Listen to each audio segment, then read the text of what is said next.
Estamos de regreso en Directo a América, la franja informativa de la mañana en France 24. Soy Valentina Torres Sánchez, es un gusto acompañarlos. Vamos a revisar las principales noticias del día. Son al menos 8 los muertos por ataques de Israel en Líbano este martes, al tiempo que el ejército israelí emitió órdenes de evacuación sobre la ciudad de Nabatille. Esto pese a la reprimenda de Donald Trump al primer ministro Benjamin Netanyahu tras su decisión de expandir las operaciones en territorio libanés. Rusia volvió a atacar masivamente Ucrania durante la madrugada de mañana del martes. Al menos 18 personas perdieron la vida en los bombardeos con cientos de drones y decenas de misiles, principalmente contra las ciudades de Kiev y Dnipro.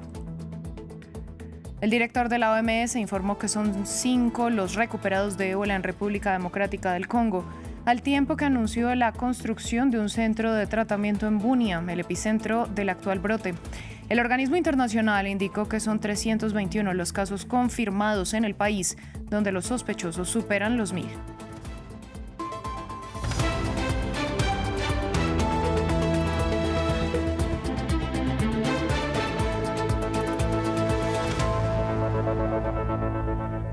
Abrimos esta emisión en Líbano, donde al menos 8 personas han muerto este martes a causa de nuevos ataques de Israel, al tiempo que el ejército israelí lanzó nuevas órdenes de evacuación en la ciudad de Nabatille. Todo ello pese a la llamada que le hizo Donald Trump al primer ministro Benjamin Netanyahu para desescalar las tensiones. Esto de cara a las negociaciones de hoy en Washington. Ampliamos en el informe. Israel y Hezbolá continúan sus ataques transfronterizos. El grupo militante respaldado por Irán reivindicó varios bombardeos contra objetivos israelíes en el sur del Líbano en las últimas horas, mientras que los medios estatales libaneses también informaron de ataques israelíes en el sur del país. Esto ocurrió apenas unas horas después del anuncio de una pronta desescalada, según la embajada libanesa en Washington. Israel no lanzará una ofensiva a gran escala contra Beirut, a cambio de que Hezbolá se abstenga de lanzar ataques contra Israel, lo que brindaría la oportunidad de extender el marco del alto al fuego a todo el territorio libanés. La propuesta fue anunciada inicialmente por el presidente estadounidense Donald Trump, tras una llamada con el primer ministro israelí Benjamin Netanyahu. Trump afirmó que ninguna tropa israelí iría a Beirut y que Hezbolá no volvería a disparar. Israel ya había amenazado previamente con bombardear los suburbios de la capital libanesa, en medio de su incursión más profunda en Líbano en los últimos 26 años.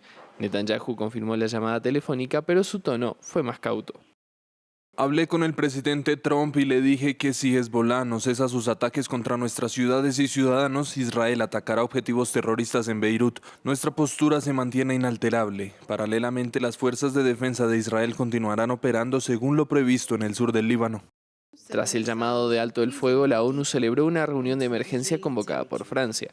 El Consejo instó a Israel a detener su avance en territorio libanés, pero el gobierno de Netanyahu dijo que busca restablecer la seguridad en el norte de su país, lo cual fue criticado por el embajador de Francia.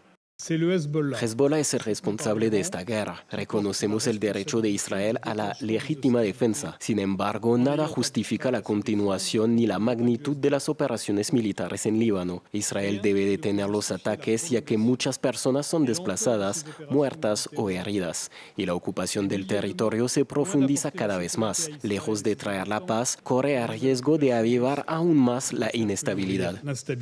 Como parte de este último esfuerzo diplomático para poner fin al conflicto, Líbano e Israel celebrarán su cuarta ronda de conversaciones en Washington entre este martes y miércoles. Con este panorama en Medio Oriente, el primer ministro de Israel, Benjamin Netanyahu, se enfrentó a esa cólera de Donald Trump, quien lo trató de loco, según medios estadounidenses, luego de que Netanyahu anunciara que iba a volver a bombardear los suburbios de Beirut en Líbano. Las críticas para el premier no solo vienen de Estados Unidos, sino también de su cerco político. Nos amplía nuestra corresponsal, Yanira Gómez Muñoz. Con una llamada, Trump evitó ayer que Israel cumpliera su amenaza de bombardear el sur de Beirut, preocupado principalmente de no descarrilar más unas negociaciones con Irán que penden de un hilo. Pero esa llamada ha traído cola a Netanyahu con un baño de reproches tanto de su amigo el mandatario estadounidense como del arco político israelí. Según el medio Axios, que se basa en 3 fuentes, Trump habló furioso y gritó a Netanyahu y en ese tono le dijo que estaba completamente loco, que todo el mundo le odia y odia a Israel Israel por su actuar y que además de no ser por su mediación, él estaría en la cárcel. Recordemos que Trump está presionando al presidente de Israel, Isaac Herzog, para que conceda a Netanyahu un indulto extraordinario por 3 delitos en los que está imputado. Pero siempre según Axios, en medio de varios insultos, Trump también le preguntó qué demonios estaba haciendo, considerando que Netanyahu está intensificando los bombardeos y la ocupación del Líbano de una forma descontrolada y desproporcionada. Esto, sin embargo, es solo un toque por el anuncio de atacar Beirut. Estados Unidos sigue apoyando férreamente a Israel y Netanyahu mantiene los ataques y la ocupación israelí del sur del Líbano. Solo que en Israel sus ministros ultranacionalistas y ultraortodoxos y la oposición le han acusado de estar a las órdenes de Trump, de no ser un primer ministro fuerte y de incluso convertir a Israel en un estado protectorado. Es hora de decir no a Trump, le escribía Itamar Ben-Gvir, su ministro de Seguridad Nacional, quien en su caso aboga por arrasar Dahie, los suburbios de mayoría chiita en el sur de Beirut y bastión de Hezbollah. Y hoy también su ministro de Defensa, Israel Katz, ha dejado claro que si el grupo no cesa sus ataques de réplica en las localidades del norte israelí, habrá una respuesta fuerte sobre Dahie. Nos desplazamos a Estados Unidos. El secretario de Estado Marco Rubio testifica por primera vez ante el Congreso este martes desde el inicio de la guerra en Irán. El funcionario enfrenta preguntas sobre diversos esfuerzos diplomáticos, principalmente frágiles o estancados, de la administración Trump. Esto al tiempo que senadores republicanos se reunirán más tarde para debatir los próximos pasos tras el anuncio del Departamento de Justicia sobre acatar una orden judicial que suspende la implementación de un fondo de compensación de $1.776 millones destinado a indemnizar a los aliados políticos del presidente. Y una nueva noche de terror en Ucrania. Rusia lanzó otro ataque masivo con 656 drones y 73 misiles, según indicaron las fuerzas ucranianas. Estos bombardeos, que tuvieron como blancos principales las ciudades de Kiev, Dnipro y Kharkiv, dejaron al menos 18 muertos y más de 100 heridos. Por su parte, el presidente ucraniano Volodymyr Zelensky ordenó la evacuación de civiles en Kharkiv. Mientras tanto, las negociaciones de paz entre ambos países permanecen estancadas. El informe es de William Gasso. Edificios destrozados y calles llenas de escombros. Ciudades de Ucrania se despertaron otra vez bajo las bombas rusas. Los ataques con drones y misiles dejaron varias víctimas mortales y decenas de heridos en Kiev. En la mañana, los habitantes seguían conmocionados. Había humo por todas partes. Nos agachamos con mi hija e intentamos protegerla, pero un escombro del edificio la golpeó y le rasgó la chaqueta. Dice que le duele la espalda. No podíamos entender lo que estaba pasando. Parecía una especie de apocalipsis. Según el ejército ucraniano, Rusia atacó con 656 drones y decenas de misiles. Pero la capital no fue el único blanco de los bombardeos. La ciudad de Dnipro, en el este del país, pagó un alto costo tras los ataques durante la noche, mientras que la ciudad de Kharkiv, un poco más al norte, también sufrió importantes daños. Mientras tanto, Moscú afirma estar dispuesto a negociar la paz o a seguir con la guerra si lo considera necesario. Sí, alcanzaremos nuestros objetivos y estamos preparados para hacerlo de forma pacífica. De lo contrario, si la otra parte sigue obstaculizando el proceso, rechazando las conversaciones de paz y las decisiones serias que abrirían el camino hacia una solución pacífica, la operación militar especial continuará. Sin una paz a la vista entre ambos países, el presidente ucraniano Volodymyr Zelensky instó a sus aliados occidentales suministrar más ayuda militar y ha reiterado que las reservas ucranianas de municiones para sistemas antimisiles son insuficientes. Vamos con noticias de Reino Unido, porque en Londres huelgas ferroviarias bloquearon el transporte público y afectaron a cientos de viajeros que buscaban rutas alternas para llegar a sus destinos. Las protestas organizadas por los conductores rechazan los cambios propuestos en los horarios de trabajo y las condiciones laborales. Transport for London expresó su rechazo al sindicato mientras se prevén nuevas interrupciones en los próximos días.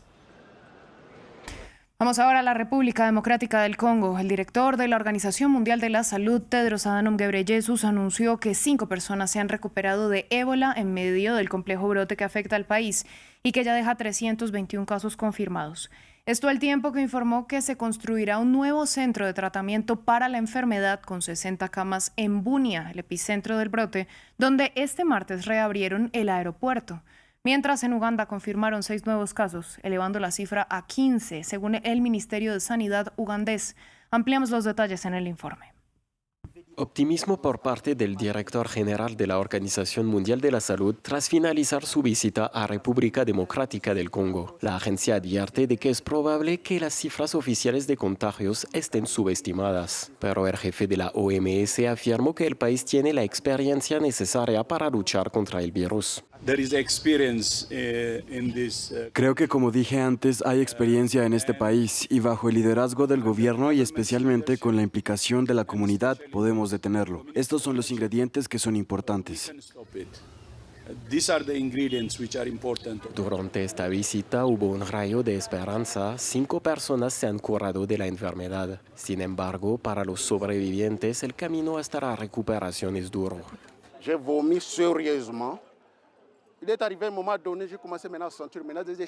Tenía muchas náuseas, me rascaba de la cabeza a los pies, por todas partes. Me pregunté qué me está pasando. Llamé al equipo y vinieron, hicieron lo que tenían que hacer, me examinaron y me dieron medicamentos. Solo trataron los síntomas, era difícil.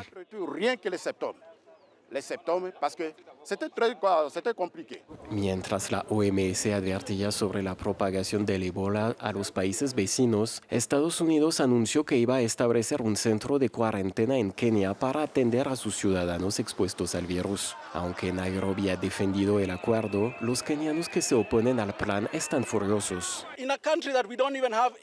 Aquí no tenemos antecedentes de ébola. ¿Por qué no lo hacen en República Democrática del Congo? ¿Por qué no lo hacen en Uganda? ¿Por qué tienen que traerlo aquí? No pueden hacer eso porque los estadounidenses son muy egoístas. Dijeron que se trataba de una instalación de cuarentena solo para los estadounidenses. El martes, el Tribunal Superior de Kenia prorrogó una orden anterior que suspendía la construcción del centro y la llegada de pacientes extranjeros a territorio keniano. Lo decíamos en el informe, esta controversia en la vecina Kenia. No obstante, el presidente defendió la apertura de ese centro de cuarentena para ciudadanos estadounidenses luego de que una corte detuviera el plan y las fuerzas de seguridad reprimieran manifestaciones de ciudadanos en contra de la instalación. Escuchemos. Lo que el gobierno estadounidense está haciendo es colaborar con nosotros para desarrollar la capacidad necesaria y asegurar que si alguna vez necesitamos una instalación, esta estará disponible para servir al pueblo de Kenia y a nuestros amigos, incluidos los estadounidenses. A poco más de una semana para que se dé el silbatazo inicial en Ciudad de México de la Copa del Mundo de la FIFA, un sindicato de maestros aumenta la presión al gobierno de Claudia Sheinbaum. El lunes intentaron ingresar al Zócalo y hubo choques con la policía. El sindicato exige mejores condiciones laborales y mantiene una huelga indefinida. Además, ha llamado a protestas durante el Mundial. El informe es de Samuel Salgado Castro. Autoridades mexicanas bajo presión. A pocos días del inicio de la Copa Mundial de la FIFA, la Coordinación Nacional de Trabajadores de la Educación mantiene una huelga indefinida para exigir mejores condiciones laborales y prestaciones. Por eso nosotros decimos que en este marco del Mundial vamos a hacer actividades hasta que la presidenta se siente con la CNUM, con la Comisión Nacional Única de Recuperación de la CENTE. En Ciudad de México, los manifestantes del Sindicato de Maestros se han enfrentado a las fuerzas de seguridad cerca del Zócalo, centro del poder político y sede principal del FIFA Fan Festival. Vidrios rotos, gases lacrimógenos, barricadas y disturbios en el centro de la ciudad que será anfitriona de la inauguración de la Copa del Mundo. Hoy damos el silbatazo inicial y hoy rodaremos el balón en el sentido no metafórico, sino que las demandas del magisterio y del pueblo están presentes. La presidenta Claudia Sheinbaum indicó al inicio de la semana que su gobierno mantenía un diálogo con los docentes, pero que no hay dinero para cumplir todas las demandas del sindicato de maestros. Cerramos en el Vaticano porque el Papa León XIV nombró a Montserrat Alvarado como nueva prefecta del Dicasterio de Comunicación, una cartera que equivale a uno de los ministerios de la Santa Sede. Se trata de una mujer mexicana, laica, que hasta ahora se desempeñaba como presidenta y directora de operaciones de la cadena de información católica EWTN. Alvarado asumirá el cargo el 1 de noviembre. Es la primera mujer y la primera laica que dirigirá en solitario uno de los dicasterios, pues el Papa Francisco había nombrado a la religiosa Simona Brambilla en la cartera de Vida Consagrada y Sociedades de Vida Apostólica, pero en conjunto con un cardenal. Gracias por su sintonía, volvemos en breve.